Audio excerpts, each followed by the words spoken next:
So this will be my first video game review. I know it's a 2-year-old game, but it's one of my favorite games and one of the best games that PlayStation 4 has ever developed. Sony's ever developed. One of the best series, and a bunch of and prequels and whatever, and games in between. And that's the God of War series. So we got there's 4 God of War games, 1, 2, 3, and 4 in the regular series, number series, and there's a few other games that involve in the God of War with lore, like um, Extension that came out in 2013 for the PlayStation 3, and I believe there's 2 other more, Chains of Olympus, and the other one with his brother, Gamos. I forgot the title of that game, but I played it, and yeah, God of War is one of my favorite series, one of the best series. Kratos is an icon in the Sony universe. Um, One of the Mortal Kombat games, you could play as him as an exclusive character. Um, so this is God of War 4, 8 years after God of War 3.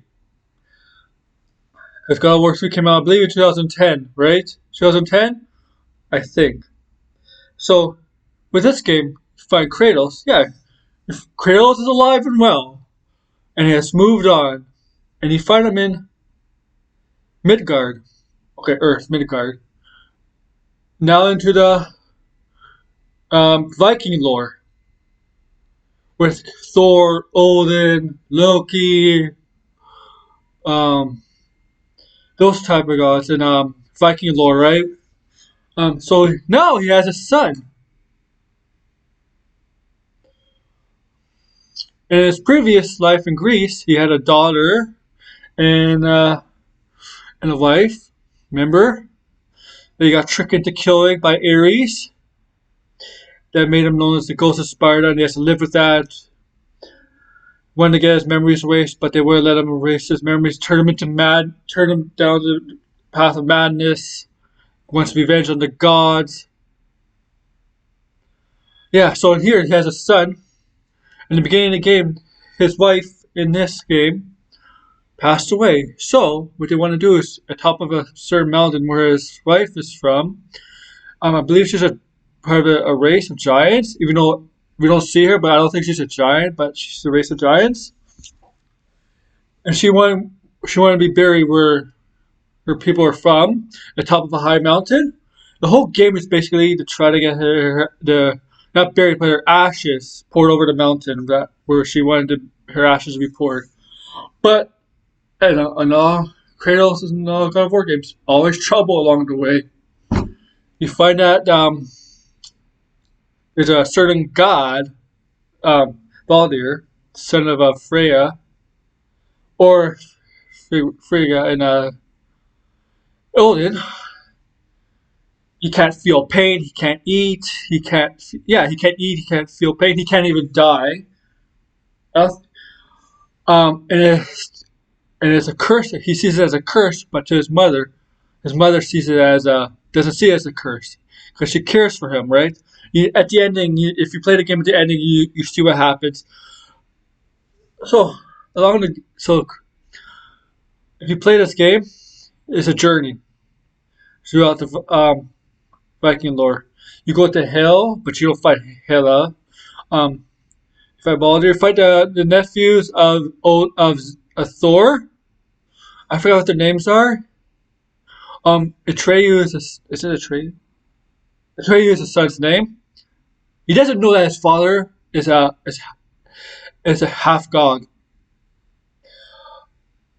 You meet Freya, the witch, who is actually really Odin's wife, right?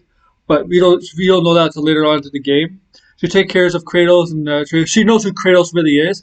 Kratos wants to forget about that, but to a point, he doesn't have to remind Atreyu that like him, he's part god. But Atreyu develops a big head, think he's invincible as a god, that he can do anything he wants as a god. And Kratos was teaching his son his lessons about how that's not a good path, and how turned him into madness. In the past 3 games, how it did, how the path that Kratos chose led him down to madness and to revenge, It didn't make him feel any better. Still misses, and his son Trey was getting a big head about that as being his part god. You see him haunting flashbacks, not flashbacks, but haunting memories of Kratos' past life. And hell, you see a vision of Zeus, Kratos' father. There's a point in the game where Atreus is sick and needs a certain medicine or a certain herb to recover. So you're alone with Kratos for a while, and you see Athena, dead Athena, right, haunting Kratos' dream. I love this line. Athena's like, "You're a monster." Kratos is like, "You're right, but I'm not your monster." I love that line. This is when Kratos went back to the cabin. They lived in the cabin. Got his back in Shade of Olympus. But that wasn't connected to his arms anymore. Remember that was taken away, and he had to go. That's when he goes back to rescue his son. The action in this game is very good. It's like all God of War games. It's really the same. But in some instances, Atreyu helps you in some battles, so you can use him to help a little bit in some battles with them. And there's boss fights. For Baldir, there's this big dragon, I believe you fight. There's you don't fight a snake, but there's the snake Jolton, whatever his name. This Jolton is a giant sea monster that supposedly covers the whole world. And in Viking lore, I believe it's really Loki's son. But in this game, it doesn't feel like that. It's Loki's son, right? There's no Loki in this game. But something interesting happens at the end of the game. After you beat the game, like if you don't, before you officially beat the game, at the ending, apparently they originally spoils. If you haven't played this game, don't listen to this part. But originally they wanted not Kratos, but his mother wanted to call his son Loki. And there was like a prophecy about that later in the game about the son of a giant and the Kratos. Like Kratos was a prophecy supposed to land in Midgard, and a prophecy about a kid named Loki. I know it's changing Viking lore a bit, but this is a video game. They could change it, right? But Kratos didn't want to name his son Loki. They wanted to name his son Atreyu after a brave Spartan warrior, and that's where Atreyu gets his name.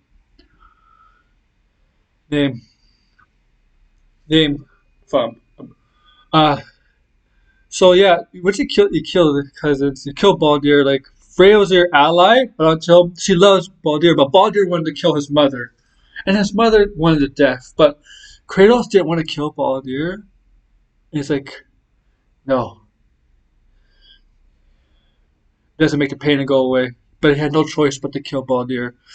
But what happened after that, the consequences, Freya just turned on Kratos, was heartbroken that his son died. Obviously, as a mother should be, even though her son wanted to kill her, from bringing that curse on him, where he curse on him when he can't feel, he can't eat, stuff like that. And it's kind of like Pirates of the Caribbean. Remember I'm not going off a tangent here, but Pirates of the Caribbean and the Curse of Black Pearl, the pirates, Captain Barbossa and his crew, they can't feel, they can't eat, they can't feel the pleasures of a woman. Basically cursed. And that's what happens here with Baldir, Freya's son. We find out Freya is secretly the wife of Odin. You know, Odin's not involved in this, but we find out that Odin has some involvement, but he's not in the game, like really per se. They mention him a lot. They mention Thor. At the end of the game, the credits, there's I don't know if it's a dream sequence, but there's a picture. There's someone standing outside the cabin door with Mjolnir, the Thor hammer. So maybe in the next game when the sequel comes out, probably for the PlayStation 5, we might see a battle between Kratos versus Thor. Who doesn't want to see that? Kratos versus Thor? I'm down for that. Right. So this is an adventure game. You take a canoe places. It's good. But a lot of the past 3 games is not mentioned a lot in here. Some stuff are mentioned in here. They don't mention about his past life with his former wife, his daughter that he killed. But it mentions Zeus, his father, as I said before. Athena has a little role in here. They mention that he's part god from a different land, which is Greece, or ancient Greece, and how he took down the gods there, the pantheon there. But Kratos, the thing about Kratos, he's still tough on his son, but he's more humbled. Like the anger, the hate is not there as it was in the past few games, of course, because he's more peaceful himself, right? He has a son, he had a wife here, so he's happy. And when you're happy like that, you don't feel like that. You don't feel anger, hatred, vengeful. That's Kratos, his son. Has to, as I said, gets all arrogant because when Kratos tells him he's a part god, he thinks he's invincible. He can do anything. He can get away with stuff, which is not true. Kratos teaches him as the game goes on. He learns that. And so, I know most of you probably played this game if you have a PlayStation 4. If you haven't, I recommend you playing it because it's a very good game. I'm not going to give this game a score of 10 because I think that's stupid, but I recommend you playing this game if you like the God of War series. The majority of people love the God of War series. I know you'll like this, and I'm looking for God of War 5. Hopefully, battle between Kratos and Thor. Um, maybe it's the older than that. I don't know, but oh yeah, and there's also bonus and stuff. We can battle the Valkyries. They're tough, man. Valkyries are tough.